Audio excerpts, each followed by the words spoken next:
Hello everyone, welcome to True Crime and Tarot. I am Natalie and today's case we are working on is the Jennifer Lynn Marcum case. There is quite a bit of research that I have done on this case up to date. If there's anything I have missed out, I do apologise. Please comment in the comment section below if I missed anything out. But I don't think I missed anything out. There's a lot that I've put into this research. I have also done some tarot card readings on this case as well. There is a few things that have come out in that, and that will be said at the end of this video. So I'm going to jump right into this case now and see what is what in this research. So this is the case of Jennifer Lynn Marcum. She was born on June the 15th, 1977. She was born in Colorado. She has brown hair, blue eyes. Her height is 5'6". She weighs roughly 115 pounds and she has pierced ears. And on approximately February the 16th, 2003, Jennifer Lynn Marcum had disappeared from the Denver International Airport. She has not been seen since that time. Jennifer may use the last names of Hoyle or Wiggin. Marcum has breast implants with unique serial numbers. She was also using a IUD device for birth control at the time of her disappearance. She was last seen between 11 a.m. and the noon of February the 17th, 2003. So in the vicinity of the 8500 block of Pena Boulevard near the Denver International Airport, a brown four-door 1999 Saturn was later found abandoned in a remote parking lot at the airport. There is no evidence that she took a flight and that her cell phone has not been used since the day of her disappearance. So before her disappearance, Marcum visited her boyfriend Stephen Ennis, who was incarcerated in a federal detention centre. Ennis was waiting on trial on charges of running a distribution ring for the drug ecstasy, and Marcum was listed as a potential witness in his case. She visited him regularly in jail and told a friend she wanted to marry him. The last phone call she made was to Ennis. She told him that she loved him and that she would see him in 3 days' time. Authorities believe that she has been murdered and her disappearance is possibly related to her boyfriend's criminal case, but there has been no arrests that have been made in the connection to her disappearance. Scott Kimball is a suspect in Marcum case. A photograph of him is in the case that will be at the end of this video, if I can find it. And he and Marcum knew each other very well and talked on the phone every day. And between December 2002 and February 2003, they also met in person a dozen times. Scott was a former cellmate of Ennis, but was released from custody early, so he could be a FBI informant. He initially said that Ennis had solicited Marcum to kill a witness against him, and that she had bought a gun and flown to New York to commit the murder in June 2003. Scott changed his story and told the FBI agent that a drug one of Ennis's friends had killed Marcum. He said that the murderer had strangled her and buried her body near Rifle, Colorado. He said that he had seen a photograph of Marcum lying in a fetal position with her arms and legs bound and her mouth taped shut. Scott is a suspect in 3 murders. His own uncle Terry Kimball and Leanne Emery and Casey McLeod. McLeod disappeared in 2003 and her body was identified in 2008. McLeod was last seen in Scott's company and he later married her mother. Emery disappeared in 2004. Her body was found and identified in the spring of 2009. Scott has a long criminal history, and in December 2008 he was also found as a criminal. He pleaded guilty to felony theft and being an habitual criminal. In July 2009, he led police to Terry's mummified remains in a remote mountain pass near Vail, Colorado. He agreed to reveal the body's location when prosecutors promised he would not face charges in his uncle's death. Scott was originally sentenced to 48 years in prison, but his sentence was increased after he could not lead authorities to Marcum's remains and admitted she could be buried as far as 60 miles from the location he took them to, and he was named a person of interest in the 1998 murder of Lena Reyes Geddes, her body was unidentified for 20 years. Marcum was employed as a dancer at Shotgun Willie's, a strip club in Glendale, Colorado in 2003. She also has work experience in the fast food industry. She had full custody of her toddler son in 2003, and her family described her as a dedicated parent who would not have willingly abandoned the child. Marcum attended Lamphia High School in Springfield, Illinois, and started living independently at the age of 17. She enjoyed shopping, dancing, and sports, especially volleyball. Before her disappearance, she had mentioned a desire to travel to Spokane, Washington, or to New York.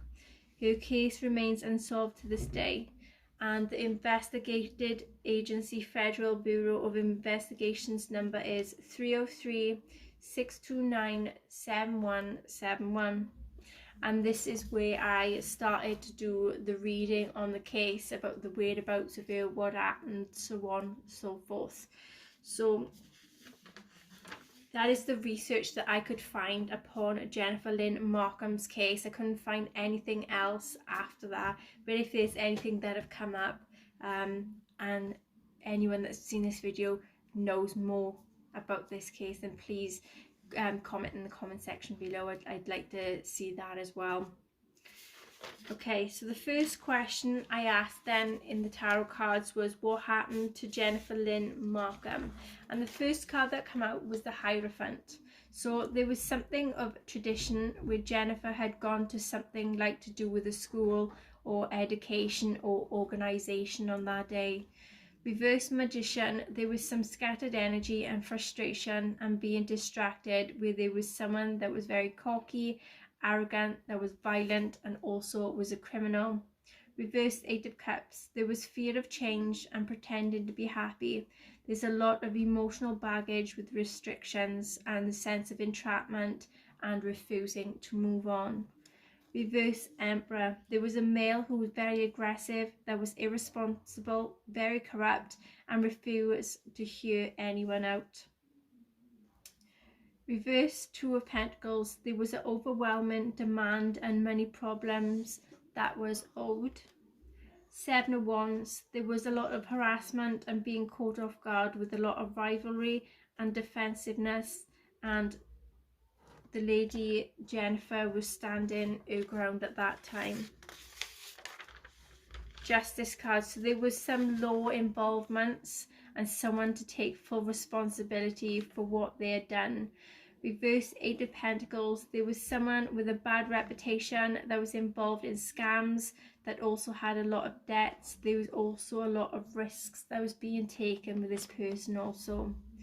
Reverse Nine of Pentacles, there was some cover up that had happened and a lot of swindling. There may have been prostitution involved.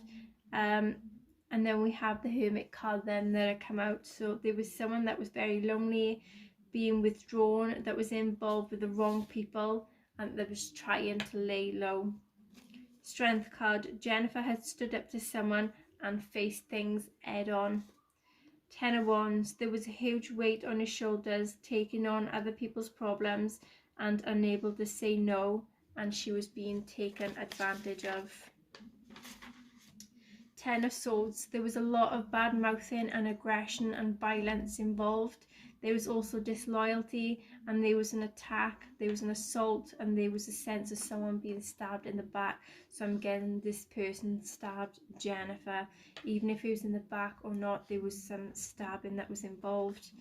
Empress. Jennifer was a mother. She was very loved. She was loved unconditionally. She was very protective and caring, and she had a lot of a nurturing energy about her.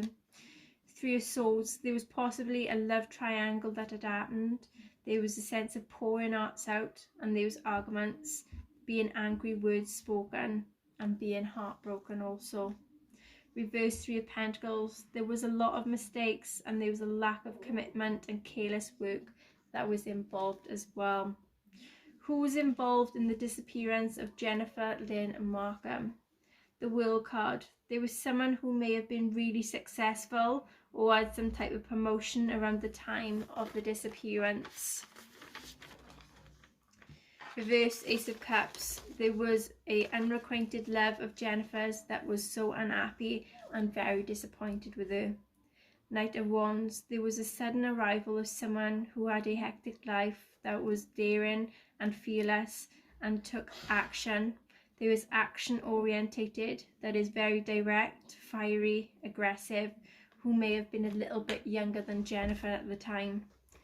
Queen of Swords. There was a female that was a truth seeker and was very reserved and was a problem solver that may have been Jennifer or her mother. Reverse King of Pentacles. There was a male that did some abuse who was a very cold-hearted person that was possessive, a risk taker and a gambler who was very angry and broke.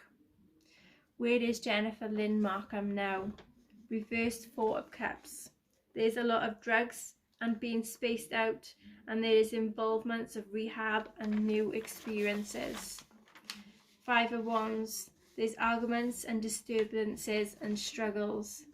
Four of Wands. There's to be a reunion and protection and travel involvements. Three of Cups. There is to be celebration and also some type of teamwork.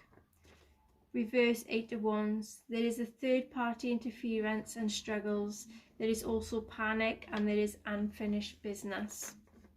Reversed Hangman. There's someone that hiding a lot of things, that jumps from one relationship to another, that is a very obsessive person.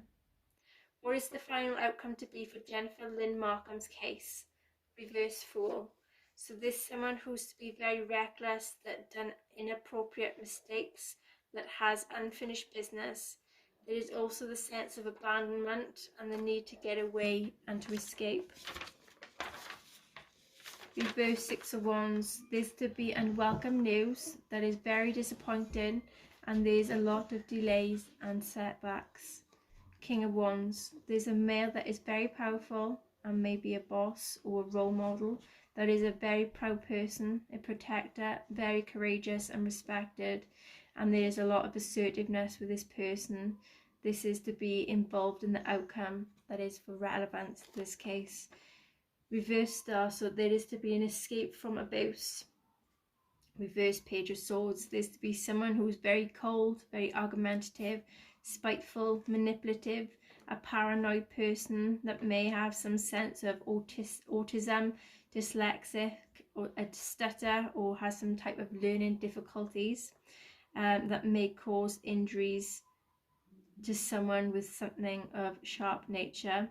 They have been very indiscreet about it, and they may have sense of suicidal tendencies. Reverse Queen of Pentacles. There is a female that may have done prostitution. There may have been some child neglect, that was in a lot of poverty and things was getting out of control, and also possessiveness. So that is the reading I have done on this case, and there is obviously research that I've done on this case that I've found. But if there's anything anyone knows about, please comment in the comment section below. And then let me know or tag me in some research. I like that as well. So yeah, that's the cards and the research that I have done, and the prediction of the case. Let's see if Jennifer and her family can get justice, and just try and see if they can get it all. Until next time, I see you all again soon. Bye.